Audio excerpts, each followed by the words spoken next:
Welcome to our Conrail farewell salute. What better way to say goodbye to this short-lived but fascinating railroad than to explore the Pittsburgh Line, the very soul of Conrail's essence. We've called this video Blues for a couple of reasons. Those big blue painted locomotives are an obvious one, and the other reason is that we're saddened to see another railroad become a fallen flag.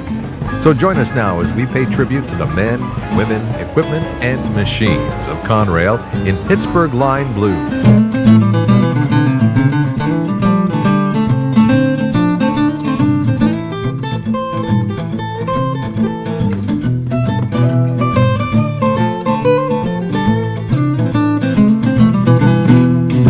The Pittsburgh Line covers a distance of 353 miles between Harrisburg, Pennsylvania, and downtown Pittsburgh.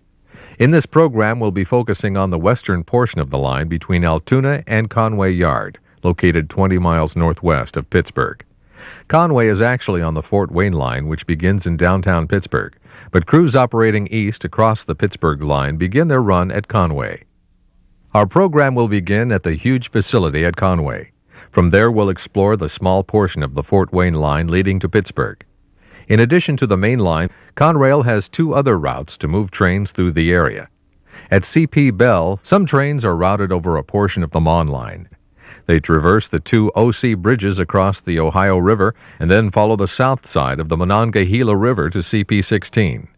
At this location, trains headed east cross over the river on the Port Perry branch to reconnect with the Pittsburgh line. The Conemaugh line is the other route, but it's used less frequently. It's a slower, roundabout way that is utilized when the Pittsburgh line becomes congested. This line reconnects with the Pittsburgh line at Conpit Junction, which is located at mile 291. We'll complete our look at Conrail operations in the Pittsburgh area with a look at the revitalized yard at Pitcairn.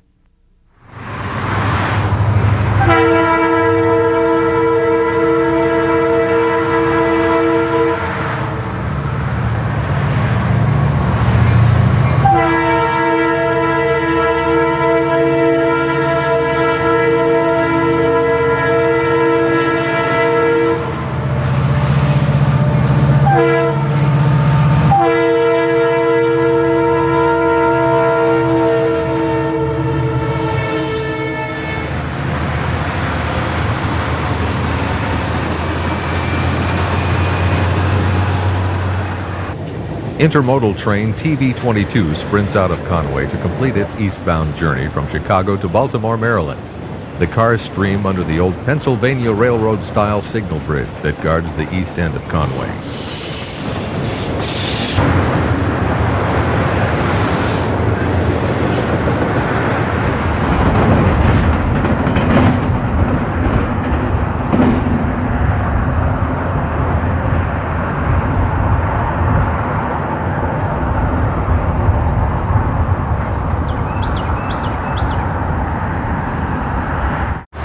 Once the hot intermodal train has departed, a yard job gets busy and is viewed as it pulls a cut of cars past the East Conway Yard Tower.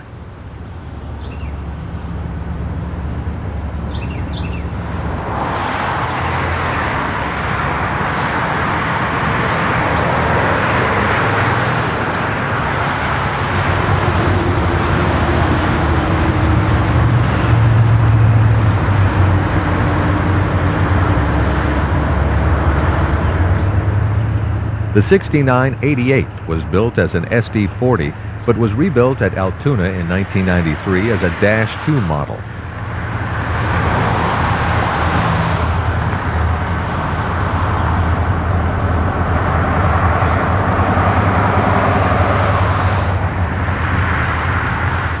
The engine facility at Conway always seems to have plenty of power on hand. A General Electric C39-8 is observed on the ready track along with other GE and EMD locomotives. Toward the final years of Conrail's existence, a major purchasing effort was launched to create a modern fleet of diesel power for the railroad. The Conway office building is a large structure that's located near the center of the yard. One of the old Pensy position light signals indicates that a westbound train will soon be entering the yard. We turn to catch TV-11 as it races under the signal bridge on its way into Conway.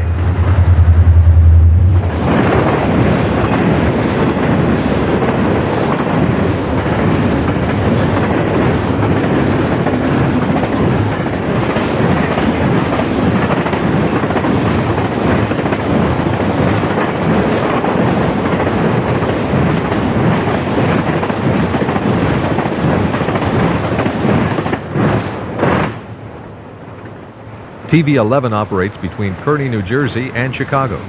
The train will be stopped in a moment to change crews. It'll then be off for a fast-paced run to Cleveland and then across the water-level route to the Windy City. A local freight eases out of the yard. It's being pulled by one of the railroad's 126 GP40-2s. The local will be working at Industries just east of Conway.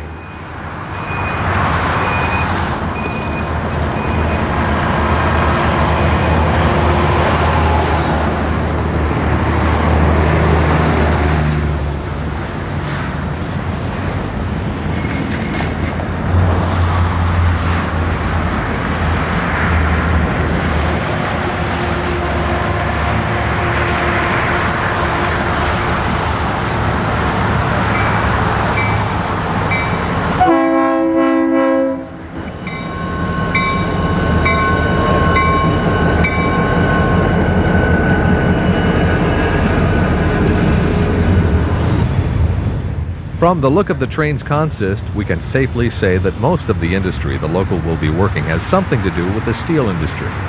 Even though most of the mills are long gone, the area still has plenty of heavy industry, much of it related to the steel business.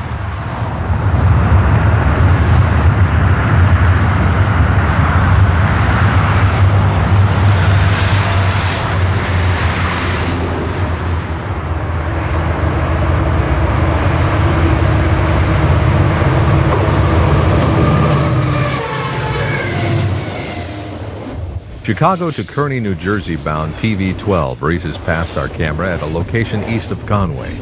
This spot is called Hayesville, and it's located about halfway between Conway and downtown Pittsburgh. A westbound local freight passes through Hayesville on its way back to Conway. The crew has finished their overnight work around the McKees Rocks area. This train is called the Scully Local, and it's unique in that it's a push-pull operation. Engines are located on both ends of the consist. This is a necessary mode of operation that speeds switching due to the number of opposing switches and lack of sidings in the area.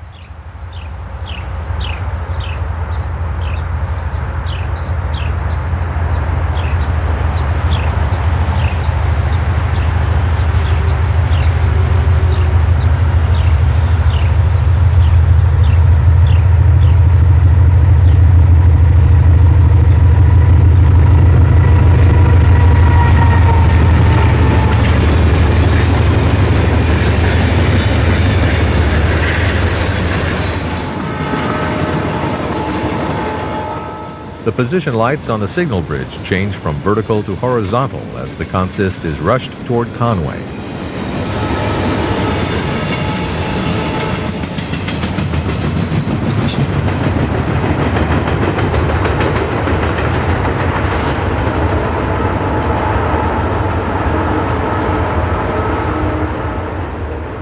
The two B36-7s were once common power on intermodal trains, but have now been assigned to handle local freights like this one. Within just a few minutes after the local disappears, an empty coal train is viewed as it passes through Hayesville.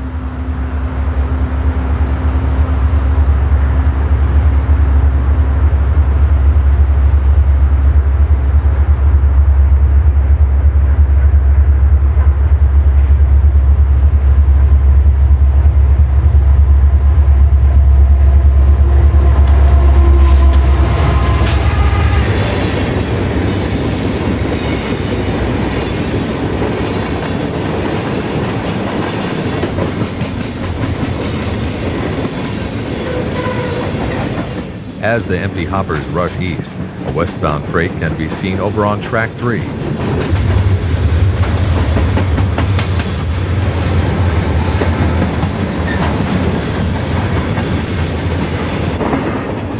The empty hoppers are headed back to the coal fields on the south end of the Vaughn line.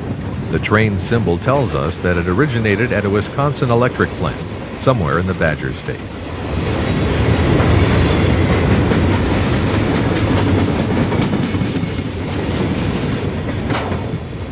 The westbound is train MOPI, a Morrisville, Pennsylvania to Conway general merchandise freight.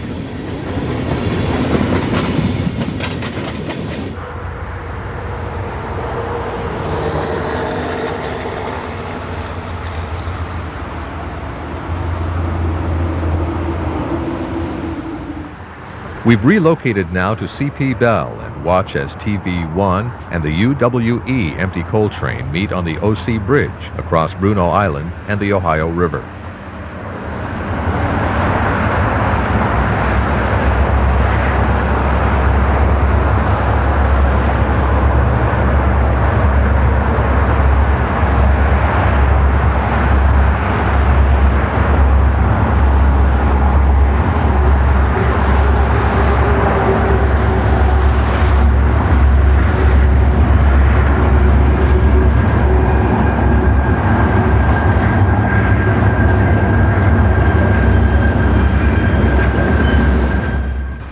The tracks of the Fort Wayne line can be seen down below.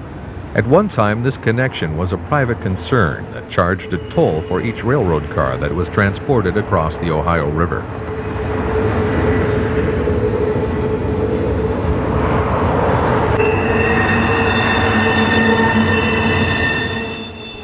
TV1 is a monster of a train today, and the cars just keep coming. The train operates between Morrisville, Pennsylvania, and Chicago. The Morrisville Intermodal Terminal is located across the Delaware River from Trenton, New Jersey, and serves a wide area, including Philadelphia. The end of the 81-car train finally appears. With 80 loads and one empty, this is about as big as an intermodal train gets on the Pittsburgh Line. The train weighs 6,689 tons. After passing through this curve, the line comes down a long ramp track to connect with the Fort Wayne line.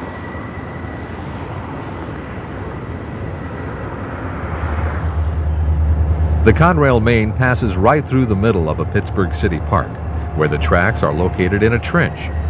The train passing through here is an oddity to the line. This is actually a CSX train passing through CP Penn. CSX has trackage rights over this portion of the Fort Wayne line to access industries located along Island Avenue. This came about when Baltimore and Ohio track into this part of Pittsburgh was abandoned when Three Rivers Stadium was built.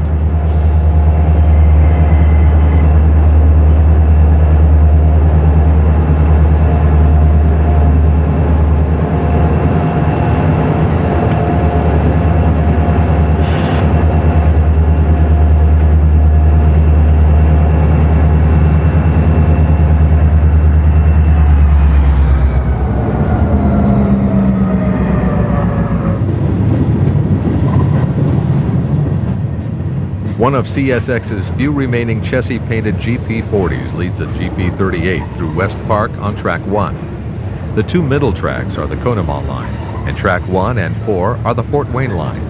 The Conemaugh ends at the switches beyond the signal bridge.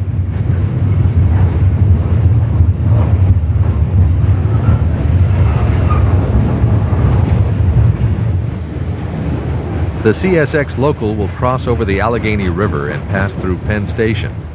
It will then get back onto CSX track at CP Blue, located a mile past the station.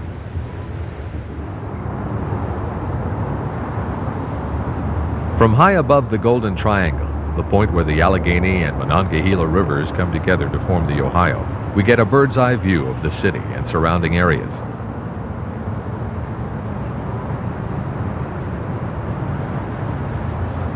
Down the river we can see the long bridge where the Mon line crosses over Bruneau Island. To the right is the interesting maze of track at CP Bell and Island Avenue.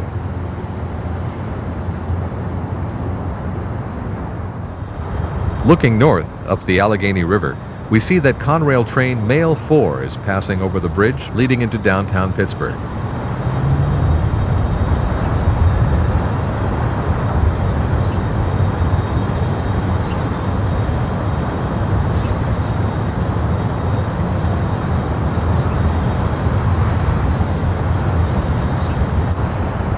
The mail train's cars stream through the north side of Pittsburgh after having just passed through the trench at West Park. An unusual operation in Pittsburgh are the two remaining rail inclines. We watch as the Duquesne incline nears the top of the steep hillside. Another incline is located just east of here.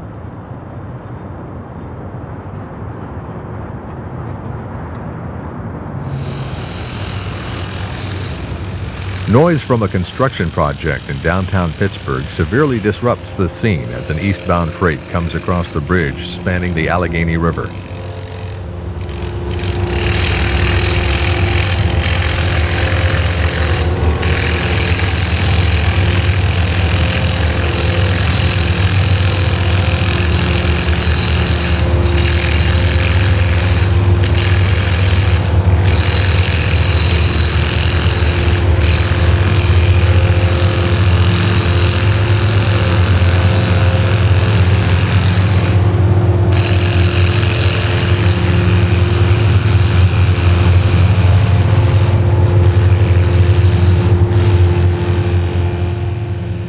Two SD60s and a C40-8 provide plenty of horsepower, but this train will need it. The 108-car train is made up of 105 loads and just 3 empties. This train's weight is a hefty 11,892 tons. We suspect that the Conway to Harrington, Delaware train will require pushers to get it over the Pittsburgh line. Sure enough, 2 SD40-2 pushers are positioned at the Amtrak station, CP Pit, to assist the heavy train.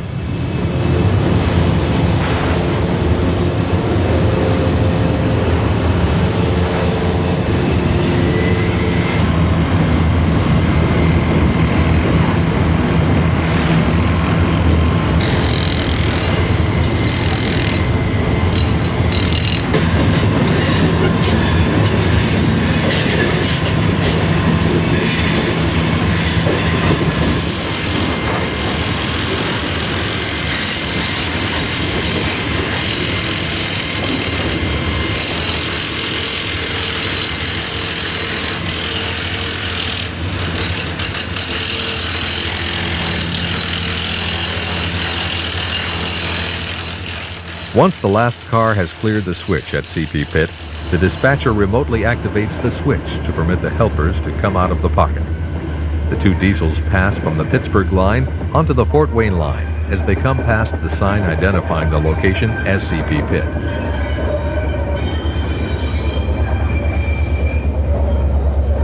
After the switch is thrown once more, the helpers come ahead to couple onto the train.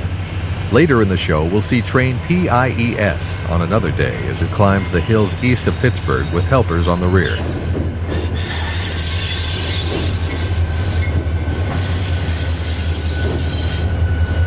The 2 SD40-2s disappear into the cavernous confines of the Pittsburgh Amtrak station and will couple onto the freight out of our sight.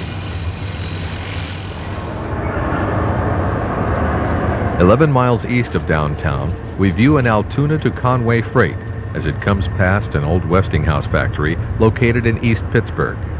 The track in the foreground is the Port Perry branch. This is the track that connects the Pittsburgh line with the Mon line. 2 former Santa Fe C30-7s trail a C40-8. The older GEs are part of the Conrail lease fleet, and when not needed at home can be found wandering the country as leased units.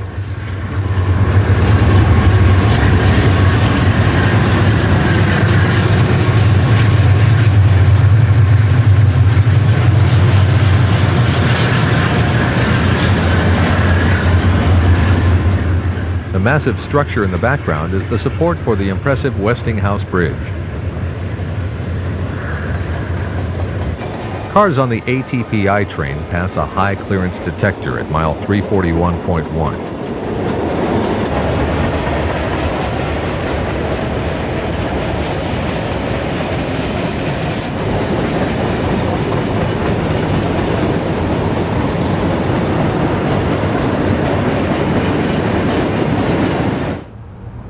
In recent years, Conrail built a new intermodal terminal at Pitcairn.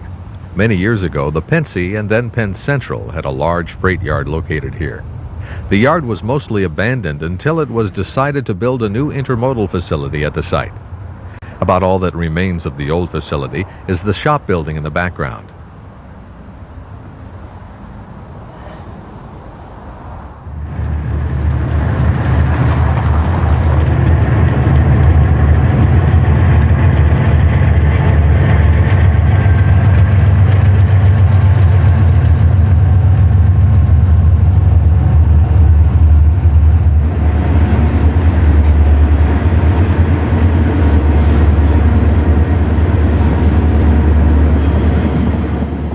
Train TV2M heads east as it passes Pitcairn. Conrail operates two versions of this train, TV2M and TV2H. Both originate at Chicago. The M train terminates at Morrisville, Pennsylvania, while the H train terminates at Harrisburg.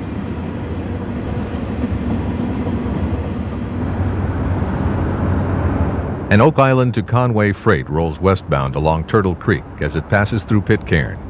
Oak Island is Conrail's large freight yard located just north of the Newark, New Jersey airport.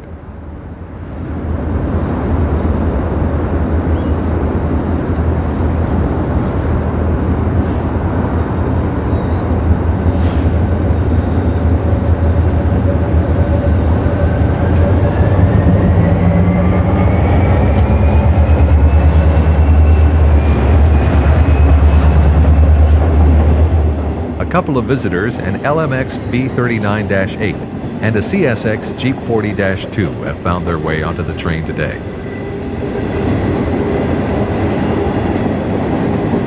These red containers are used to haul garbage from points in the east to dump somewhere in the Midwest.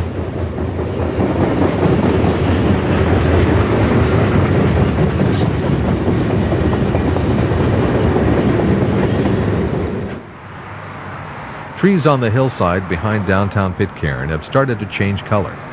The glorious peak of the fall color season, however, is about 2 weeks away. This eastbound intermodal train is TV78. It operates between Chicago and Kearney, New Jersey.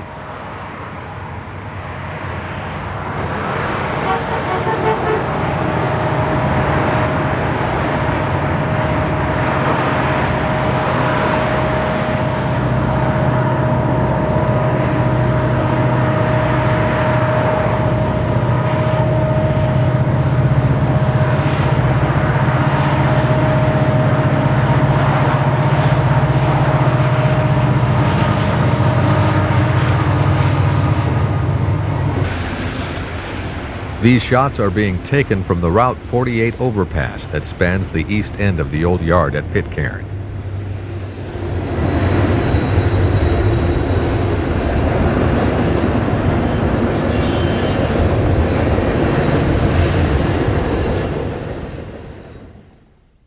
From Pitcairn, the tracks of the Pittsburgh Line depart the metropolitan Pittsburgh area and head into a more rural setting.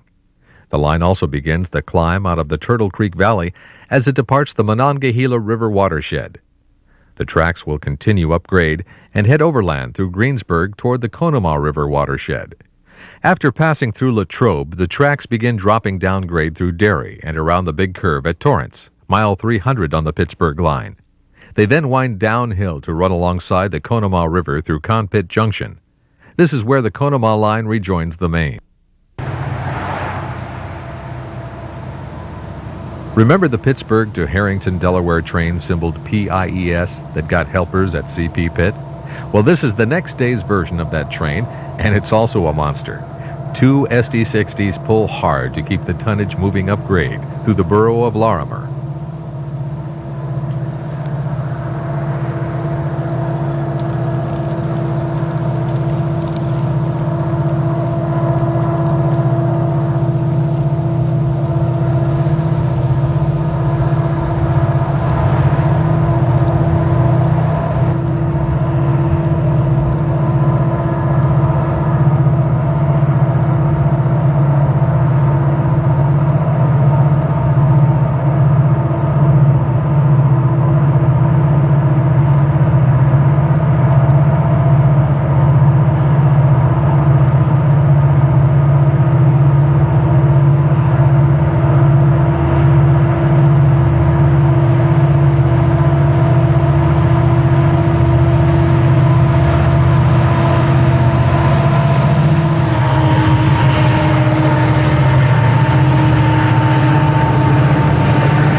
Like the previous day's train, this one also has a couple of helpers on the rear.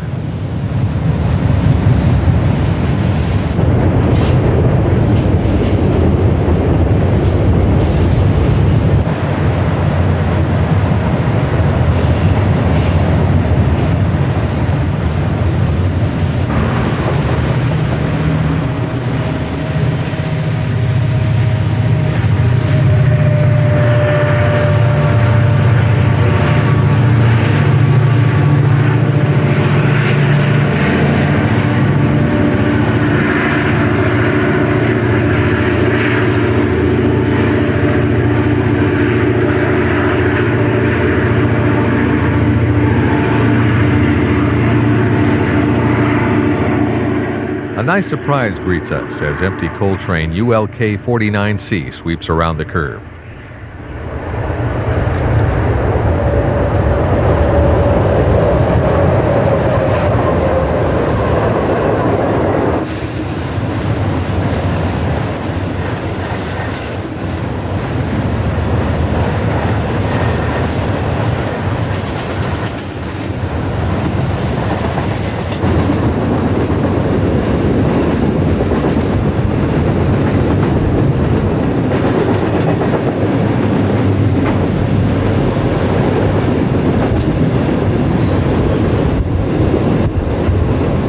Train will take the Port Perry branch to cross over to the Mon line. It will then head down to the coal fields in southwestern Pennsylvania on the old Monongahela Railroad. The train is returning from Consol Coal in Baltimore, Maryland.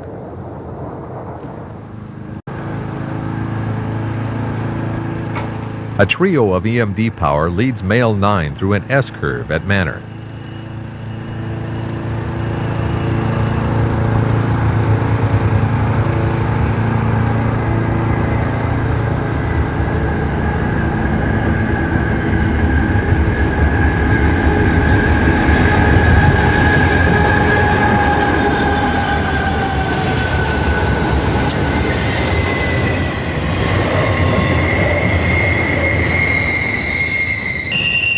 Mail 9 operates between Morrisville and Chicago. Conrail also operates Mail 9 trains from both Harrisburg and Pittsburgh to Chicago.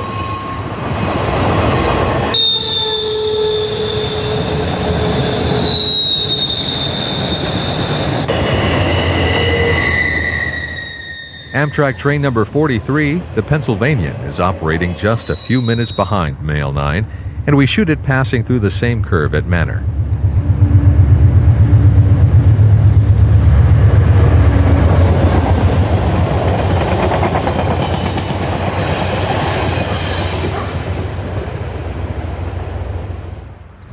This old position light signal stands guard at Rattabaugh to protect the main at the junction of the Southwest Industrial Track. We've set up to catch a special eastbound move, but a westbound train arrives first.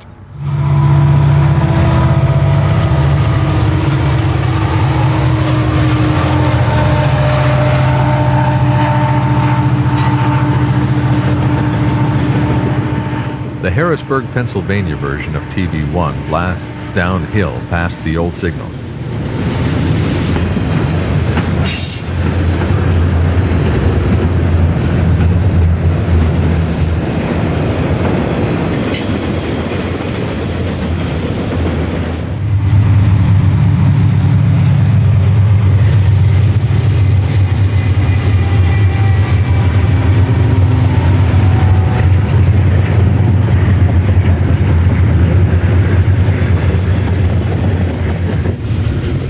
TV1 is running right behind 1H. It hasn't been very long since double stacks began operating over the Pittsburgh line.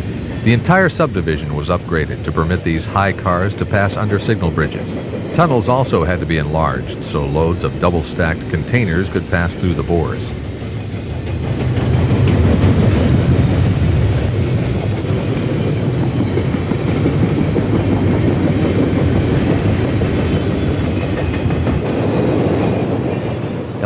Bare tables bring up the rear of the train. Still anticipating that special eastbound move that brought us to Rattabaugh, we're surprised by one more westbound intermodal train.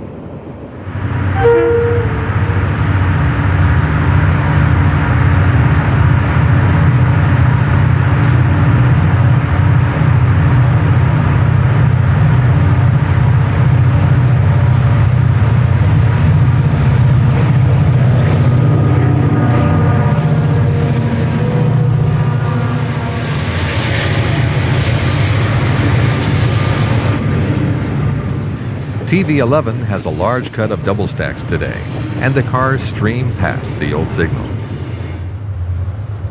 Our wait for the special movement is over as the Conrail business train climbs the grade through Latrobe. The two E-units put out a fine plume of diesel smoke as they pull the 9-car train up the hill.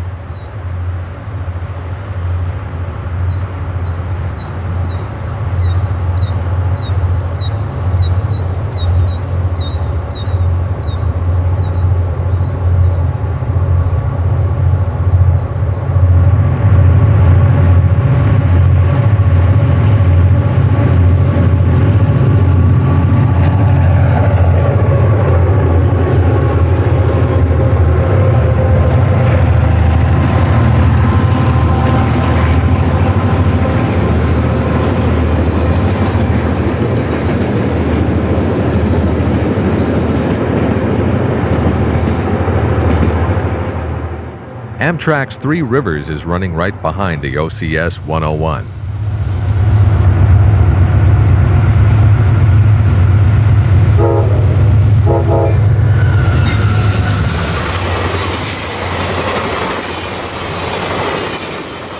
With a combination of 11 express mail and baggage cars plus 8 road railers on the rear, it's possible that Amtrak is generating more revenue from freight than passengers on this train.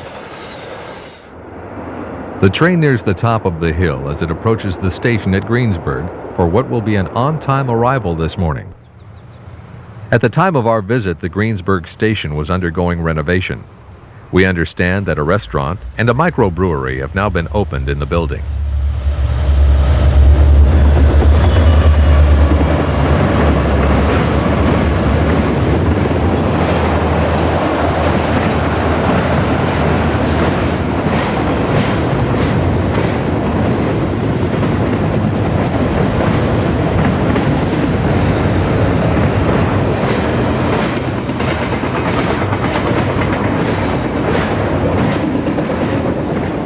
TV3 hustles a long string of trailers and containers past the station. This train operates from Kearney, New Jersey to East St. Louis, Illinois.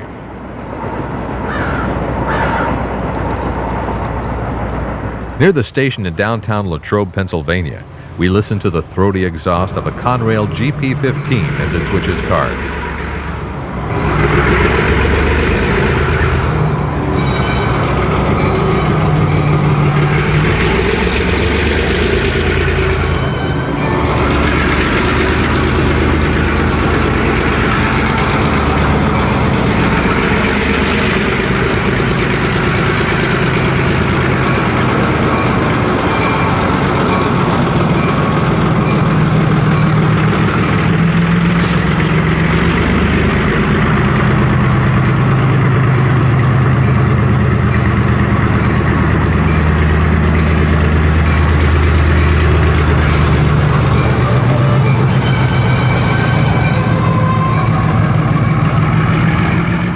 Conrail has 100 of these little 1,500 horsepower diesels. Working on local freights is a task the units handle well.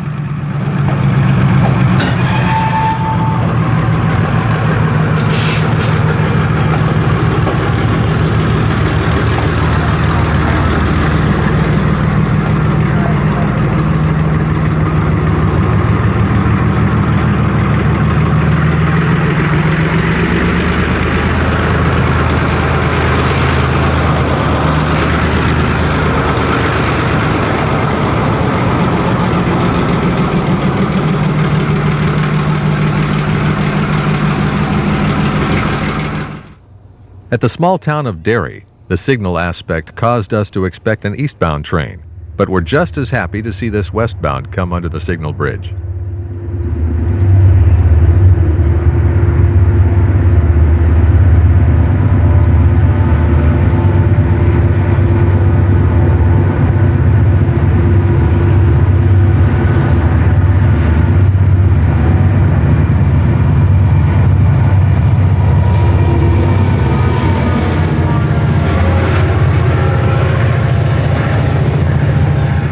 An interesting mix of power on this Oak Island to Pittsburgh freight is ahead of its time. Once Norfolk Southern takes over operations on the Pittsburgh line, It won't take long for the black thoroughbreds of NS to become prominent. Some of the LMS units were being repainted and numbered into the Conrail roster before the merger took effect.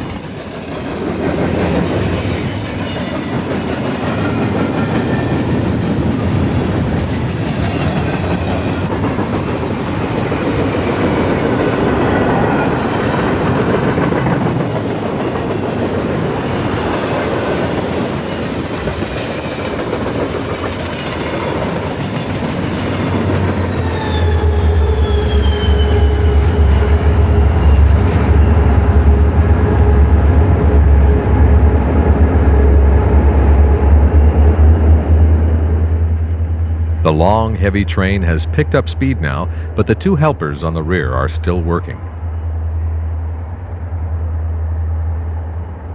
7 miles east, at the small settlement of Torrance, we catch the returning OCS train as it comes around the big curve here.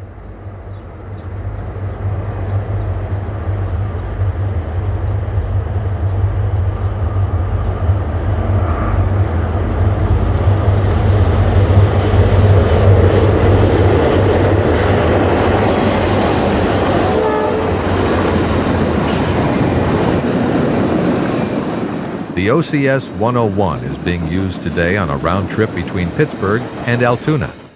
A couple of welders wave as the train passes their work area and crosses over to Track 1 at CP Pack. The welders have Track 1 shut down from here to Conpit Junction, our next location. As we'll see, they cause an intermodal train to be delayed at that location.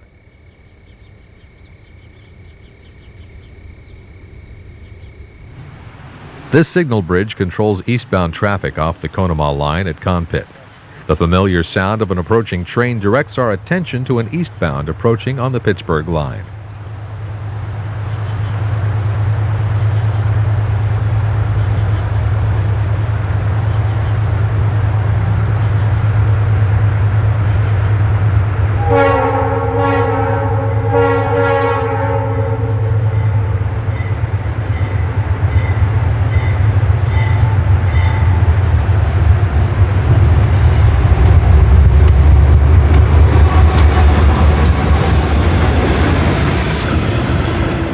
The trailing unit, CSL 526, is one of the former Santa Fe C30-7s. This is train TV-12, the Chicago to Kearney move. The huge structures in the background are the cooling towers at the Keycon Power Plant at New Florence, Pennsylvania. The dispatcher has set the switches to cross this train from Track 2 to 1. Track 1, you recall, is shut down from here to CP Pack.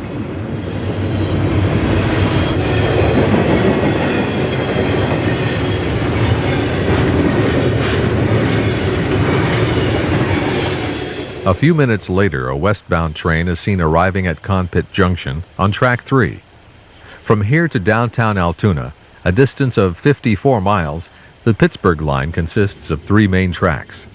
However, for the next 15 miles, Track 3 runs along the north side of the Conemaugh River and is therefore separated from the other 2 mains. Another eastbound arrives at Conpit Junction. This train is operating as an extra TV-12 and is made up entirely of various double-stacked containers.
The crew over on Track 3 patiently waits their turn.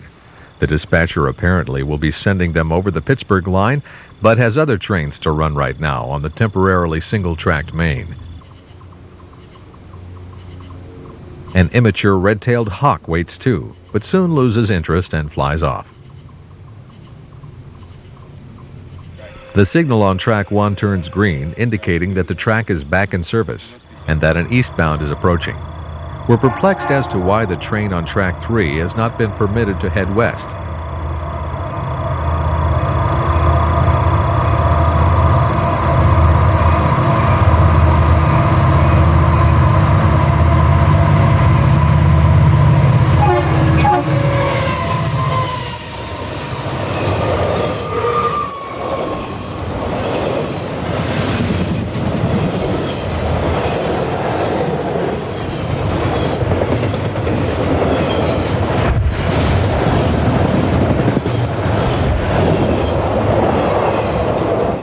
After the Chicago to Baltimore trailer train disappears from the scene, it becomes apparent why the dispatcher chose to leave the westbound sitting on Track 3. The Pennsylvanian, running about an hour behind schedule, is trying to make up some of that lost time and rushes through the junction.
The crew aboard Mail 9 is probably relieved to be underway after a long sit.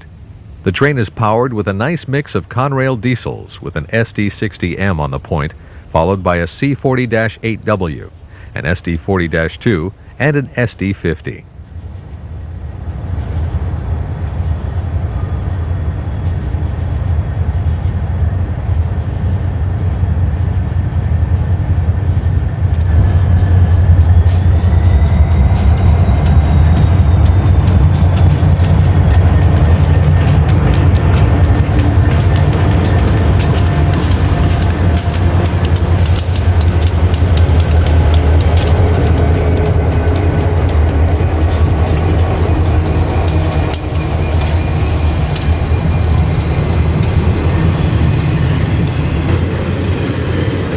The engineer notches out the throttle after the last car is through the crossover switches.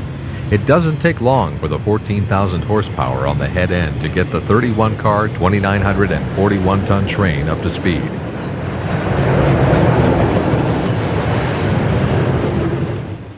As mentioned earlier, from here to Altoona, the Pittsburgh line goes to 3 main tracks.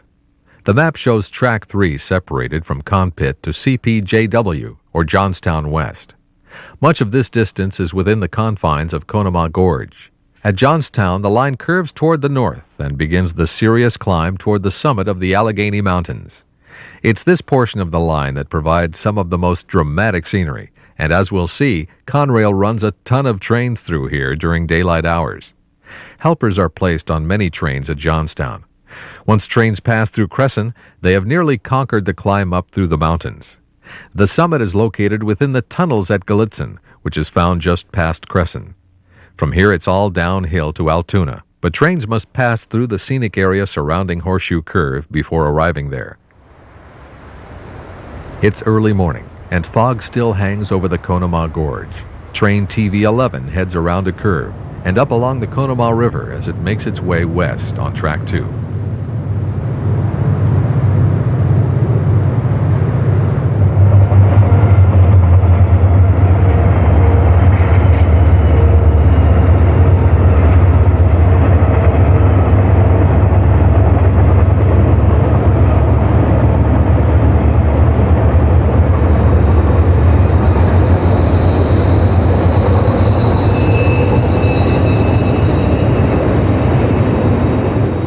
Several days have passed since we first started exploring the Pittsburgh line, and changes in the fall colors are evident as we view trees along the river.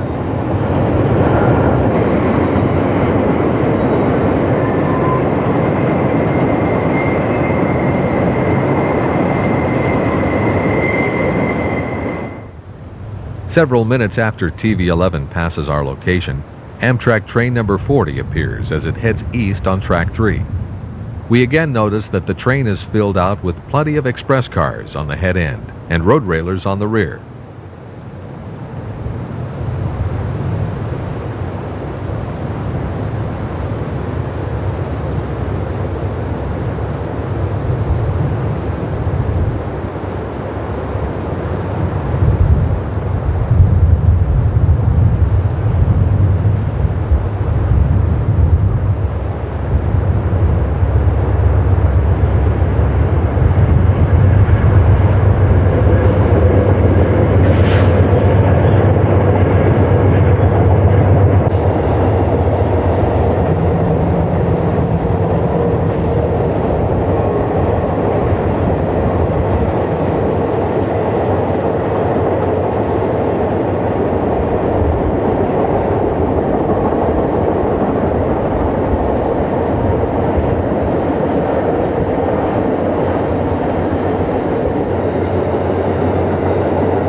At downtown Johnstown, we set up at a place called The Point, where the little Conemaugh River joins the main stream.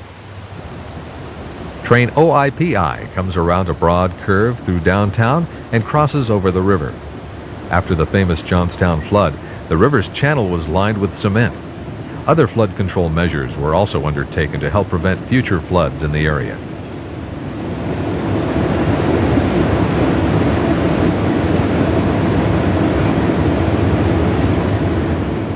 We've noticed that foreign power seems to be common on OIPI. So far, every Oak Island to Pittsburgh train we've encountered has had other roads' locomotives in the consist.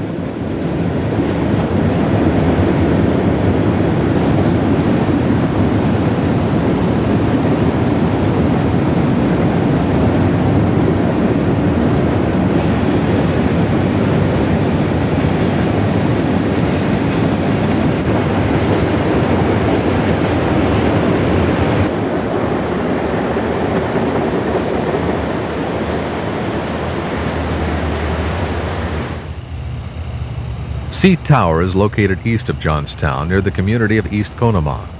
A local coal train comes down grade past the tower.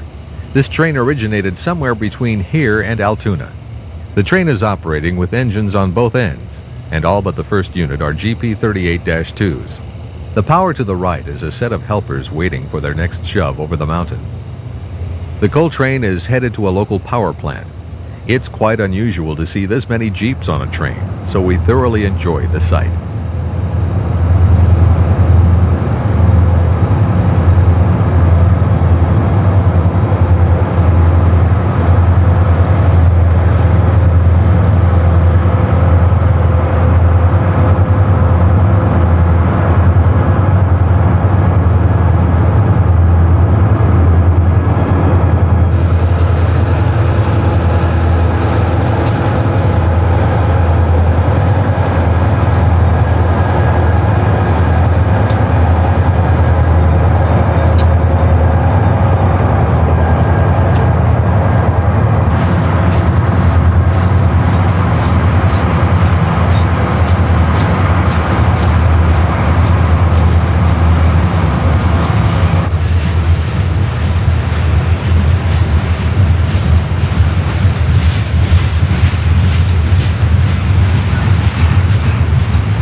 Before long, the rear comes into view, and 5 more of the GP38-2s come past our location. This unexpected train is a real treat.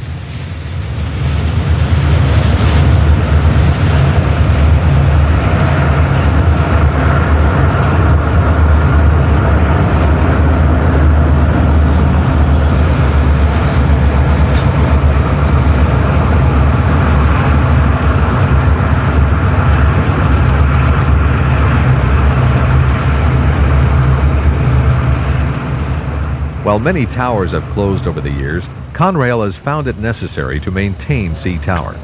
Many movements through here each day must be switched from one track to another, including all of the helpers cutting on and off trains.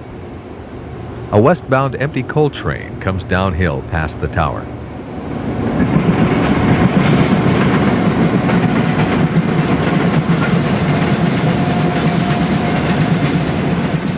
This train is returning from P.H. Glatfelter in Spring Grove, Pennsylvania.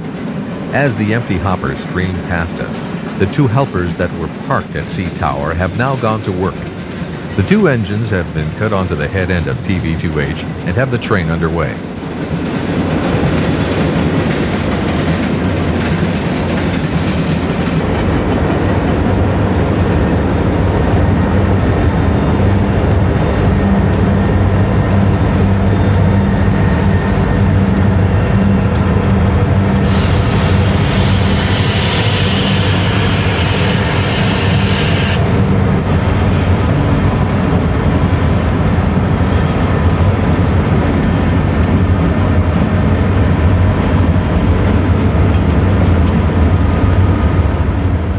A premonition of coming diesel days has found its way onto the Harrisburg-bound train in the form of a black SD60.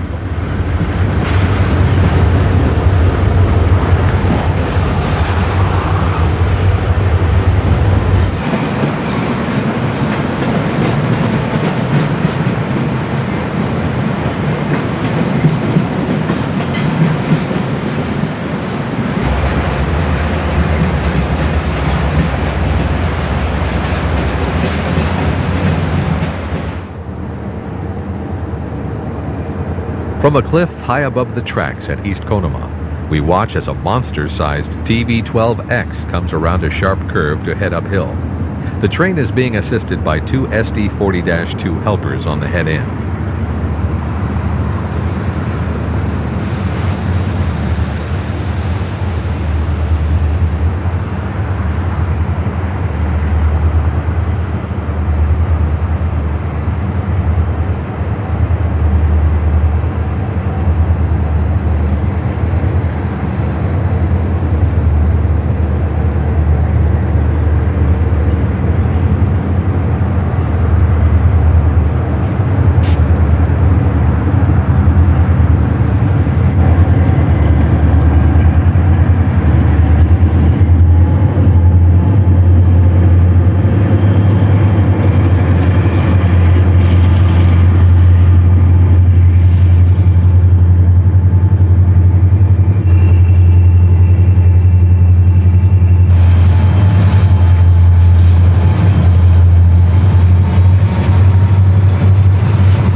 What appears to be 4 main tracks is in reality 3. The train is on track 1, and the track to the right is a yard track that extends around the far curve.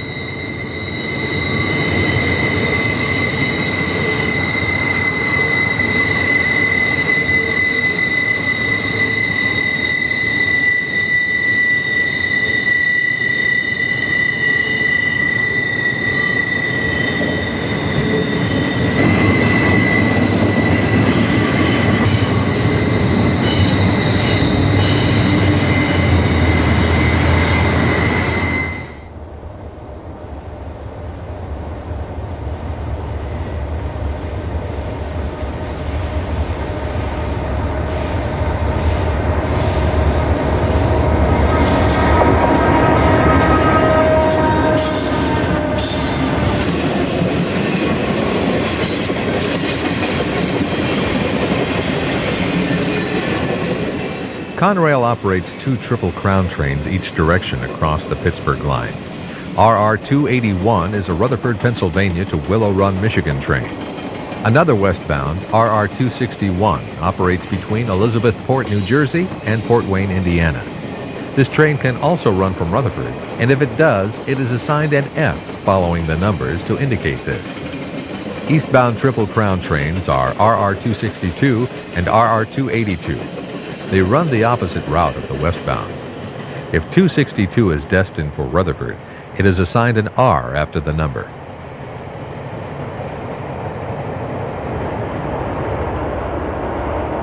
On this day, we catch the Rutherford-bound RR 282 as it makes its way through Mineral Point.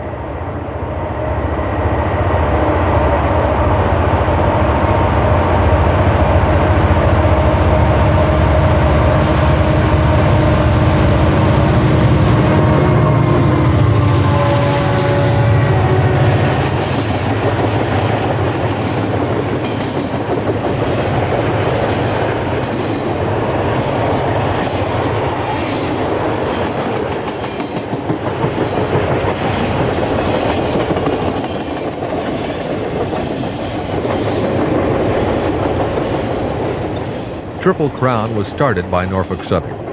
Conrail later became a partner in the operation as the service spread east. Because of this, it's expected that these trains will continue to roll across the Pittsburgh line, and it's even possible that more trains could be added if necessary. At South Fork, the WISF local freight has switched off the main and is headed up the connecting track to the South Fork secondary. The local will be stopping here to do work before continuing to Crescent. A couple of GP 38-2s lead the long cut onto the secondary track.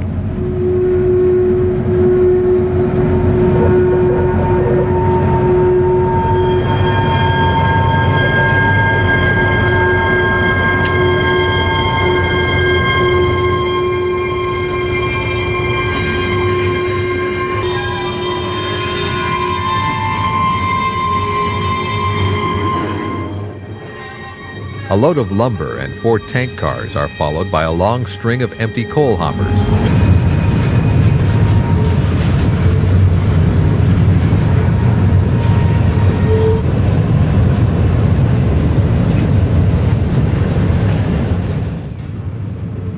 A couple of pushers assist the train. We can't help but think that this must be an unusual operation on Conrail. Certainly, pushers can't be too common an occurrence on a local freight.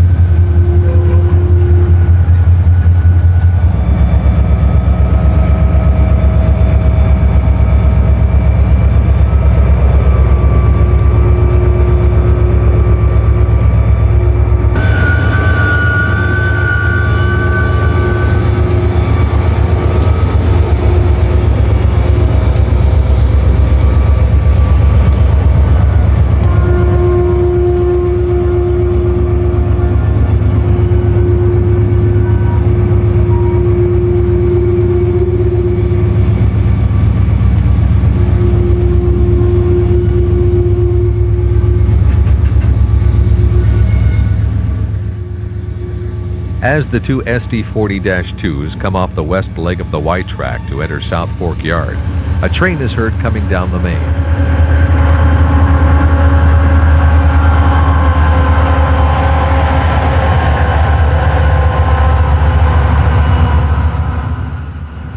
Dynamic brakes whine on the 2 diesels as the train rolls downgrade and around the big curve at CPSO, mile 266 on the Pittsburgh line.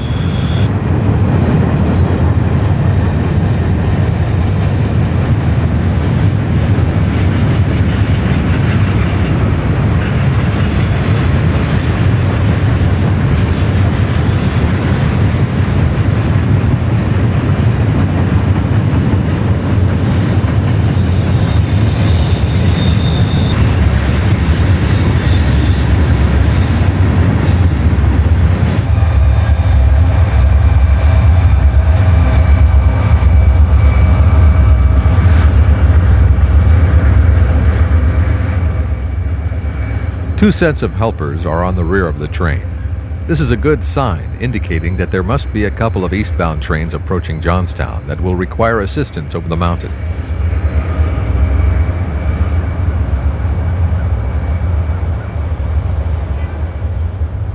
It appears that today's Three Rivers has lost one of its locomotives. Conrail has pitched in with a helper set to get the train across the line.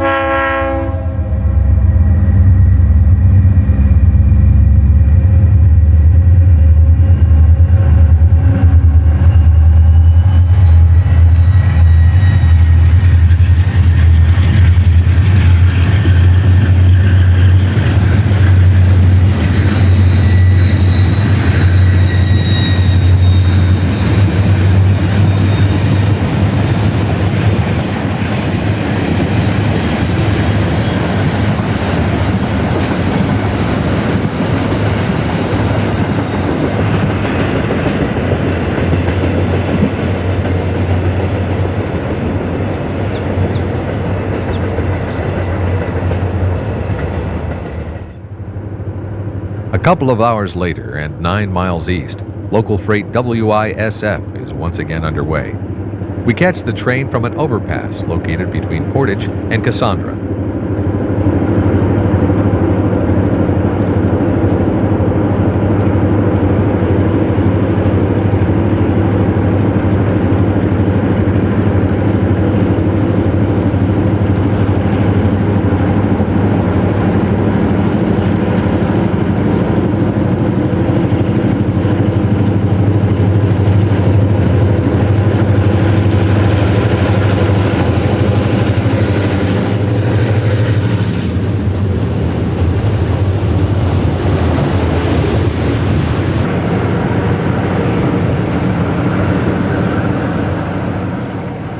As the train makes its way up track 2, we can see that we just missed an eastbound pig train that's working up through Cassandra.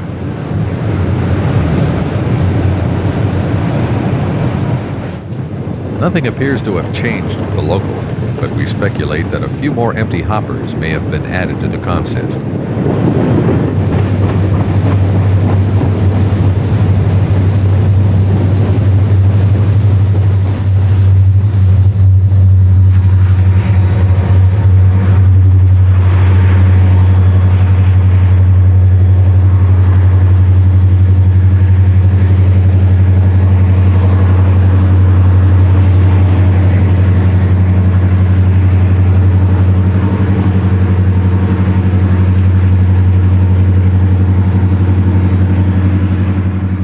As the pushers work up grade, a westbound is seen coming down track 3. It's train OIPI, and incredibly, it's being powered with a pure Conrail set of engines. This is the first time we've seen the Oak Island to Pittsburgh movement without foreign power on this visit to the Pittsburgh line.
This footbridge at Cassandra is a landmark that's been photographed many times over the years by visiting rail fans.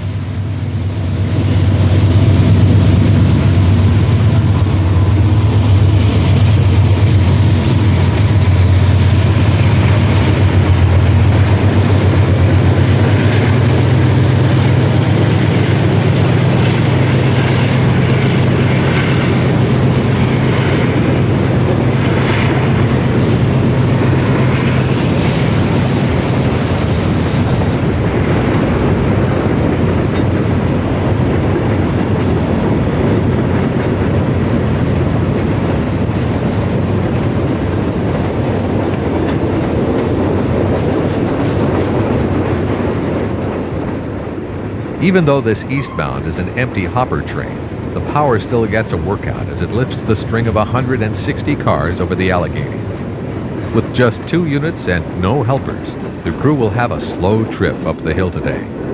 The power to tonnage ratio on this train is 1.67 horsepower per ton. Slide fences at Cassandra protect the 3 main tracks from falling rocks.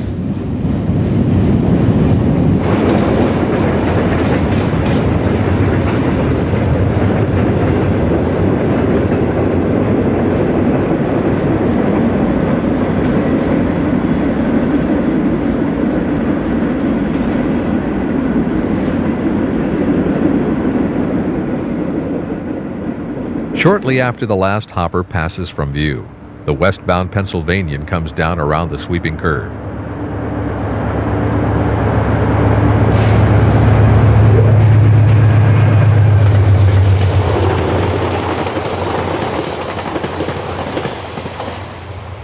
On another morning, 3 miles up the hill, we catch an eastbound pig train as it comes up the mountain through Lilly.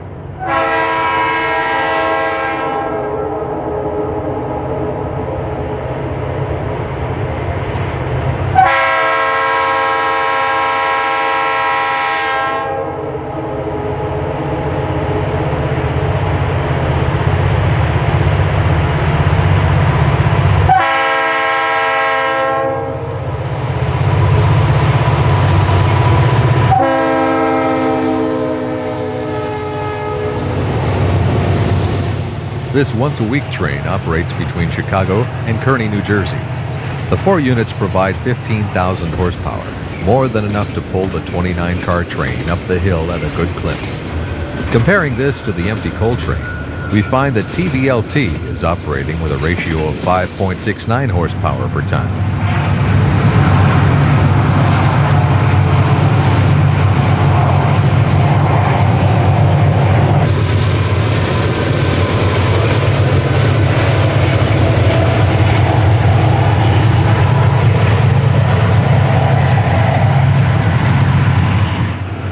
TB12 stomps up grade through the town of Crescent at a good pace. The cars roll past the Station Inn, a railfan bed and breakfast located along the tracks. This is a great place to stay if you plan on visiting the area.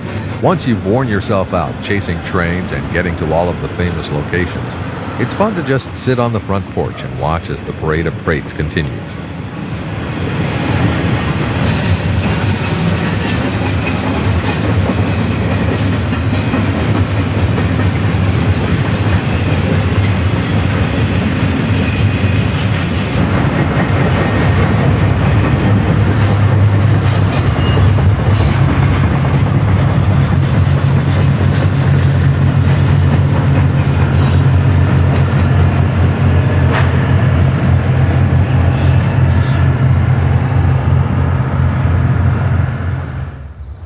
MO Tower at Crescent is about as famous a location as there is. The overpass has been removed, but the scene is still worthy of a shot as a multi-level train comes downhill past the timeless structure.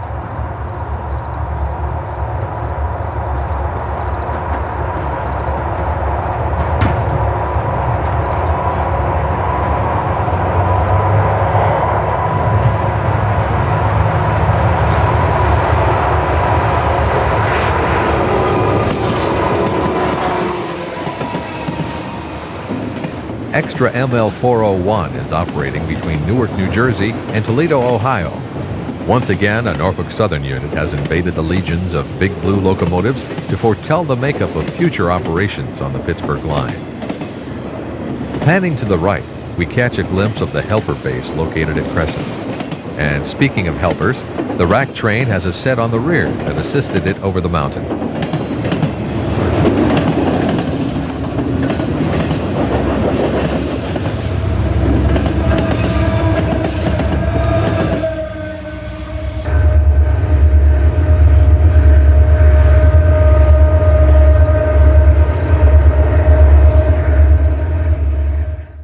From this point, we'll change direction of travel and relocate to Altoona. We'll follow the Pittsburgh line in a westward direction up the east slope of the mountain and stop at famous locations such as ALTO Tower, the Brickyard, and Horseshoe Curve. A newly constructed portion of U.S. Highway 22 will give us a good view of action west of MG. We'll catch a couple more trains from Tunnel Hill above the east portals at the summit, and then conclude the show with a visit to the west tunnel portals in downtown Gallitzin. At Altoona, a helper set waits for its next call to action. In the distance, we view the sprawling Juniata shop complex that dates back to the days of the Pennsylvania Railroad. Today, new locomotives are still assembled here, and wrecked hulks are rebuilt to like-new condition.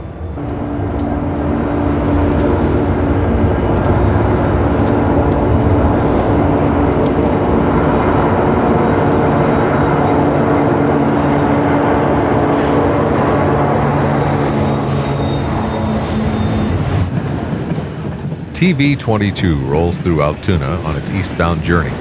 The coal train to the right is waiting for a new crew and will depart Altoona shortly.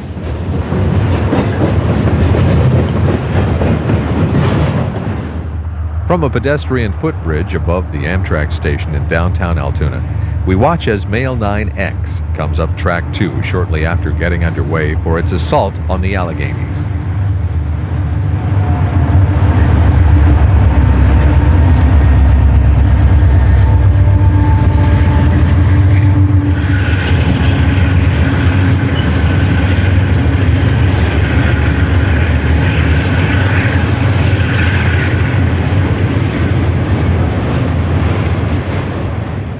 Track 3 begins at ALTO, and the westbound train will be taking this route over the mountain. You may recall earlier in the show when we pointed out that this track extends from ALTO all the way to Conpit Junction, 54 miles to the west.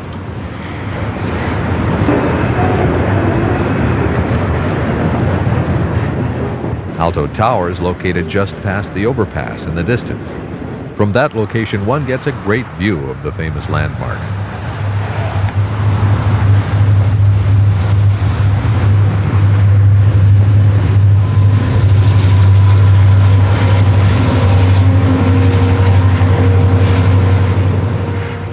An empty coal train from Baltimore makes its way up track 2 as it departs Altoona.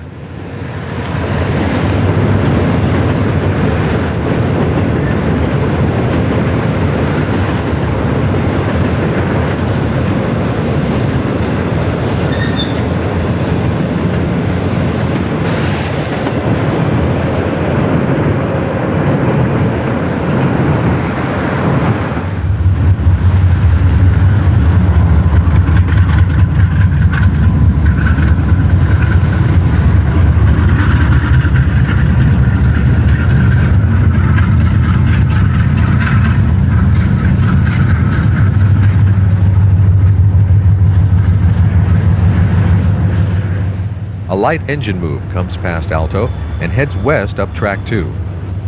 13 units are being transferred to Conway to balance power requirements. All of the diesels are operating, but we guess that only the first 4 are actually online, the rest being isolated to conserve fuel.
Pittsburgh to Baltimore freight comes downhill past a location railroaders call the Brickyard.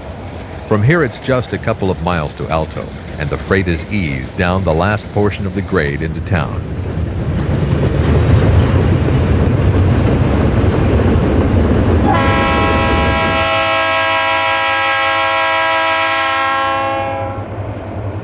A westbound Allentown to Pittsburgh freight heads up the mountain, but will not require any help. since the train has only 7 loads and 43 empty cars today.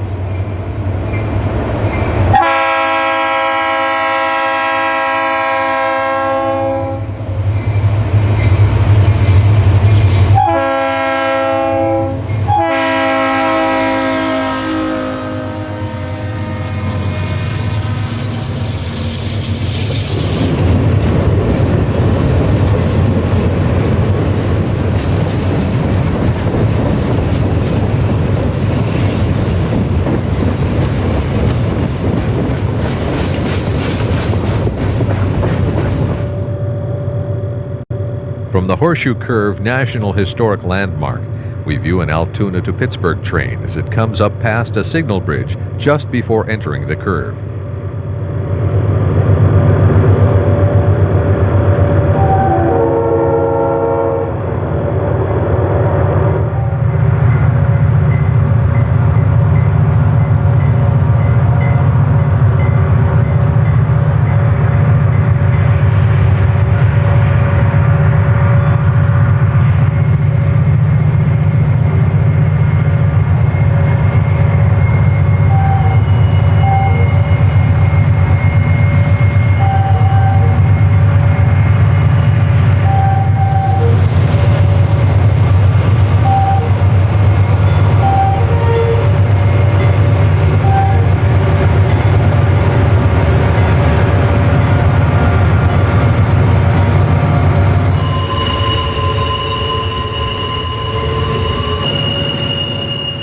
The curve is a fun place to watch trains assault the mountain grade, but it really lacks in photo opportunities.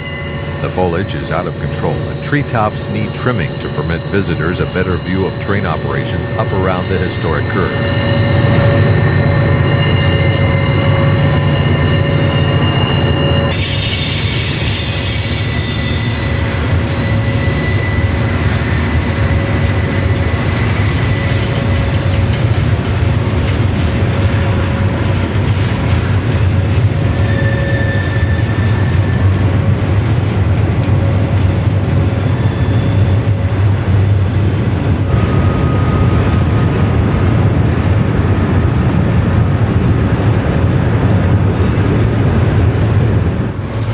A standard pair of SD40-2 helpers is on the rear and pushes hard to keep the freight moving at a steady pace up around the curve.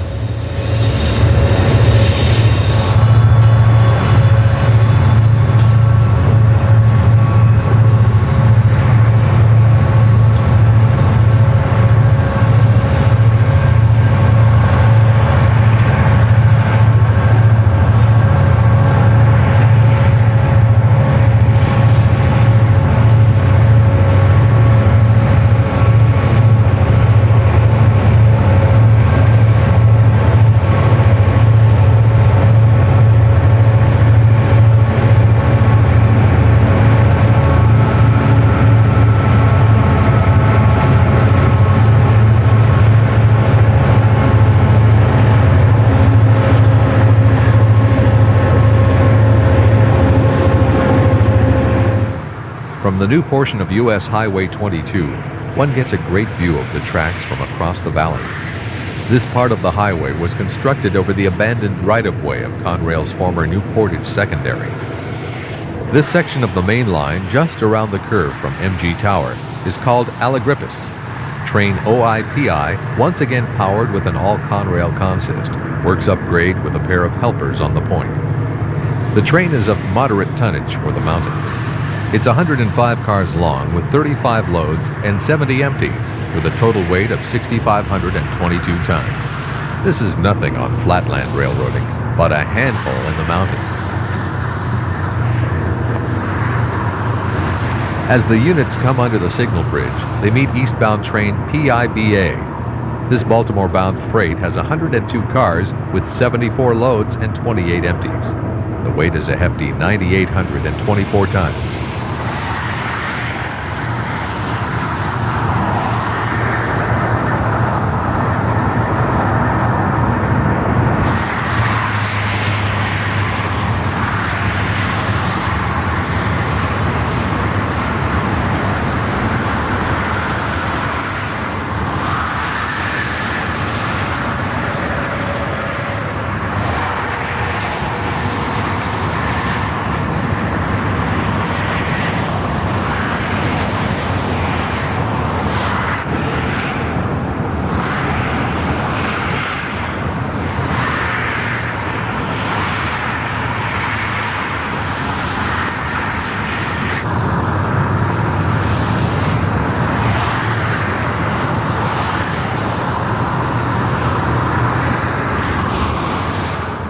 Helpers on the eastbound roll under the signal bridge and reveal that the westbound is still slowly moving up the grade.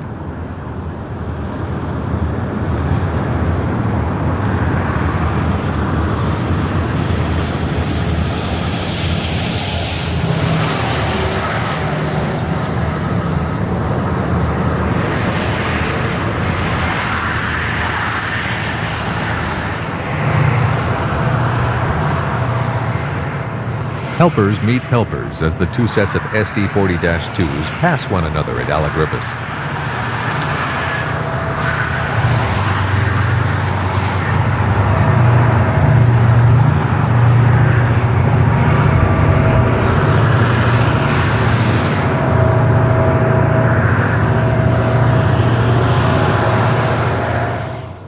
Later in the afternoon, we catch another westbound climbing the grade as it heads into Bennington Curve. This is TV61, a Harrisburg to Chicago train destined for the Union Pacific.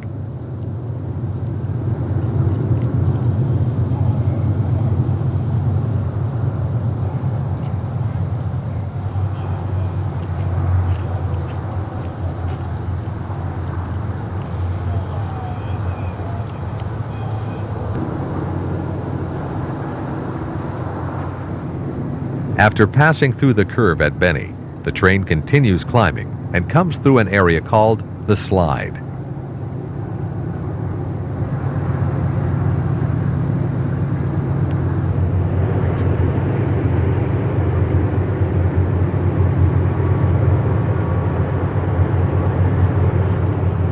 As the train nears the east portal of Allegheny Tunnel, it comes past the signal bridge at a place called SF. It was here that the new Portage Secondary departed the main and ducked under the Track 1 overpass seen to the right.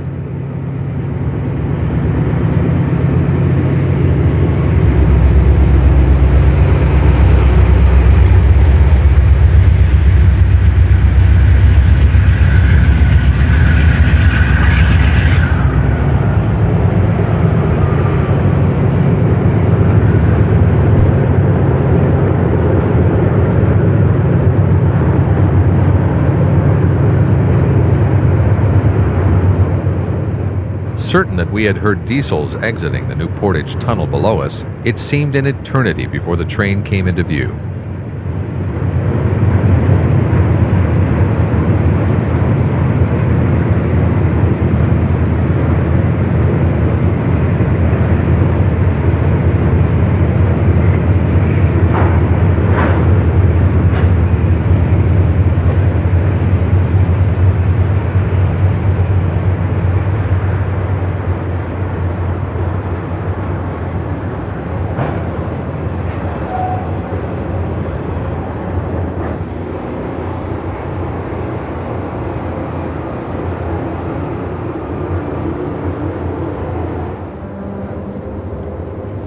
An SD60 and a C40 lead TV12 down Track 1.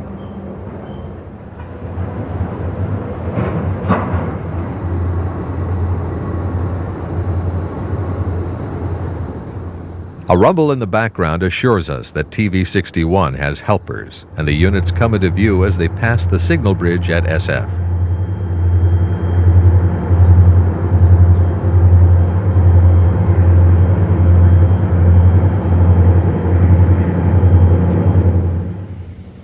The Jackson Street overpass in downtown Gallitzin provides a perfect train-watching platform for thousands of visitors each year. The new Allegheny Tunnel portal looks great. The bore was rebuilt a few years back to accommodate double stacks. Compare its size to the now abandoned Gallitzin Tunnel.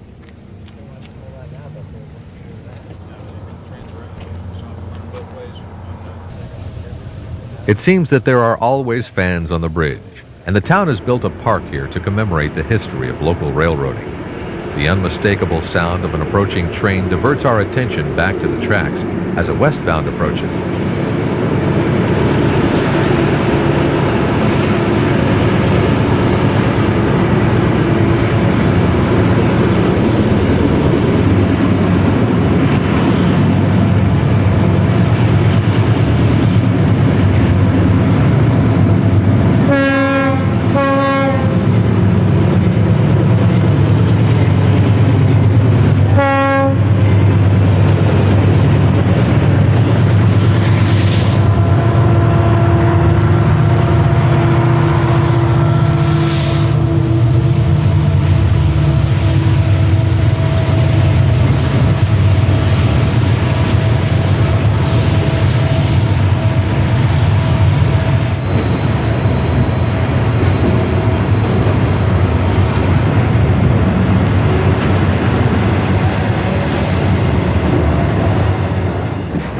A family at the railroad park enjoys the view as the extra mail train exits the tunnel.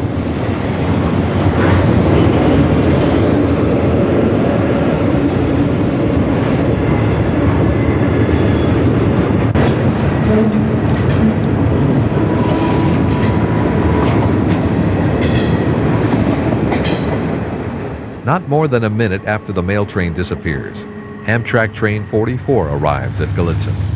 The dispatcher has routed the train up Track 2 to run around slower eastbound traffic over on Track 1. The train has a private car, a couple of express boxes, and a deadheading coach on it today to make for an unusual version of the Pennsylvania. At ground level, we watch as another westbound exits Allegheny Tunnel. The two lead engines are head-end helpers on the 117-car train.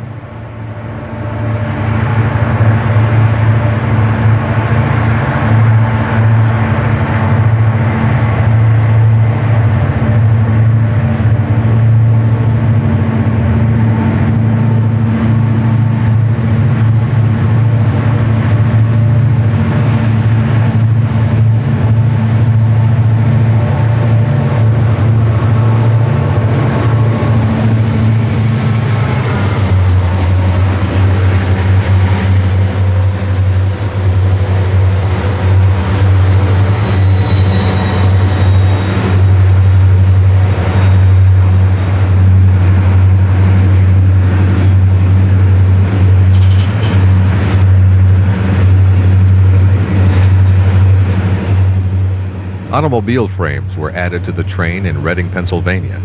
This is a common load found on this Allentown to Pittsburgh train. Today's ALPI is made up of 49 loads and 68 empties. The tonnage is 6,644, enough to require helpers on both the head end and the rear of the train.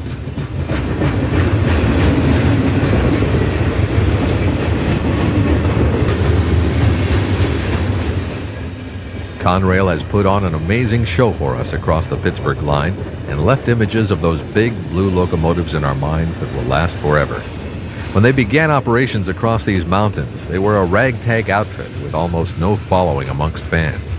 The company's demise comes not from a lack of being successful, but rather the opposite. Conrail prospered to become a bold and mighty railroad. They grew from the ashes of the smoldering crack-up of Eastern railroading to become the darling of the prom. Thanks, Conrail, for this last dance. We'll miss you, Big Blue.